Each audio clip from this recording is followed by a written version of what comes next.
ഇന്ന് തന്നെ ഡൗൺലോഡ് ചെയ്യൂ. കാണൂ നിങ്ങളുടെ favourite shows. Excuse me sir. ആ വരൂ. Good morning sir. Good morning. ഇരിക്കൂ.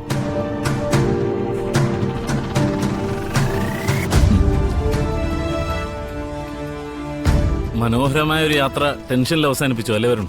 അതെ സർ. ശ്യാമ മേഡം 1-2 തവണ എന്നെ വിളിച്ചിരുന്നു.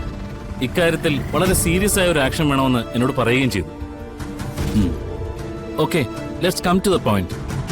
നടന്ന കാര്യങ്ങൾ വെച്ച് നോക്കുമ്പോൾ ഒന്നോ അതിൽ കൂടുതലോ സംഭവങ്ങൾ, ദാറ്റ് മീൻസ് ടാർഗറ്റ് ആയ ഒരാൾ അല്ലെങ്കിൽ ഒരു കൂട്ടം ആളുകൾ നിങ്ങളുടെ പുറകെ ഉണ്ട്.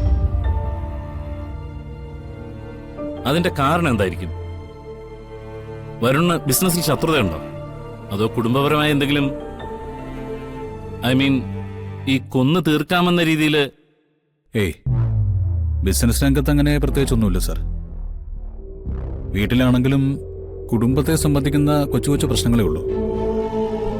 അതാണെങ്കിലും ഇങ്ങനെ ഒരു രീതിയിലൊക്കെ വരില്ല.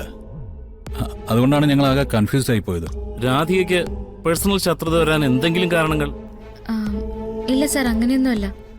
പിന്നെ വരുൺ പറഞ്ഞതുപോലെ കുടുംബത്തിലെ ചെറിയ ചെറിയ പ്രശ്നങ്ങൾ, അത് പിന്നെ എല്ലായിടത്തും ഉള്ളതാണല്ലോ. സംഭവം നടന്ന ഹോട്ടലിൽ പോലീസ് അന്വേഷണം നടക്കുന്നുണ്ട്. അവരോട് ഞാൻ ഡീറ്റെയിൽസ് ചോദിച്ചിട്ടുണ്ട്. നിങ്ങളുടെ യാത്രക്കിടയിൽ എന്തെങ്കിലും പ്രത്യേകതയുള്ള ആരെങ്കിലും നിങ്ങൾ നോട്ട് ചെയ്തിട്ടുണ്ടോ? നിങ്ങളെ വാച്ച് ചെയ്യുന്ന പോലെ അങ്ങനെ എന്തെങ്കിലും? സാർ, ഞങ്ങൾ യാത്ര ചെയ്യുമ്പോൾ ഒരു കാർ ഞങ്ങളുടെ പിന്നാലെ ഉണ്ടായിരുന്നു.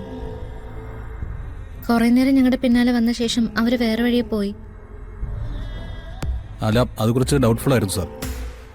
ഞാൻ കാറിന്റെ വേഗത കൂട്ടുമ്പോൾ ഒപ്പം വേഗത കൂട്ടുക, ഞാൻ വണ്ടി നിർത്തുമ്പോൾ അവരും വണ്ടി നിർത്തുക, അങ്ങനെയൊക്കെ ആയിരുന്നു.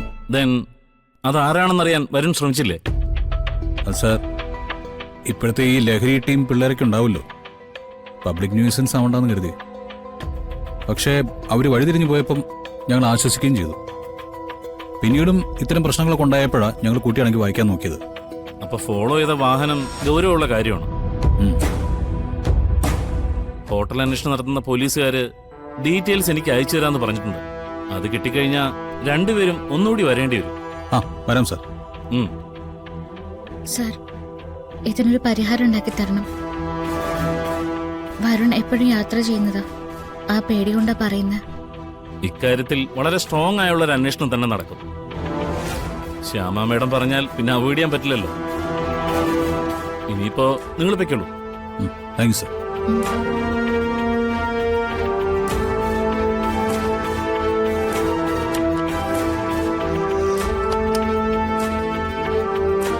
വരുൺ, ശ്യാമ മേഡം കൂടെ കൂടെ വിളിച്ചു എന്നല്ല അദ്ദേഹം പറഞ്ഞത്. അതെന്തായിരിക്കും? ആ, ശ്യാമ മേഡത്തിന്റെ അതേ ശബ്ദമുള്ള ആളായിട്ടല്ലേ താനും അറിയപ്പെടുന്നത്. സോ ഒന്ന് സഹായിക്കണം തോന്നി കാണും.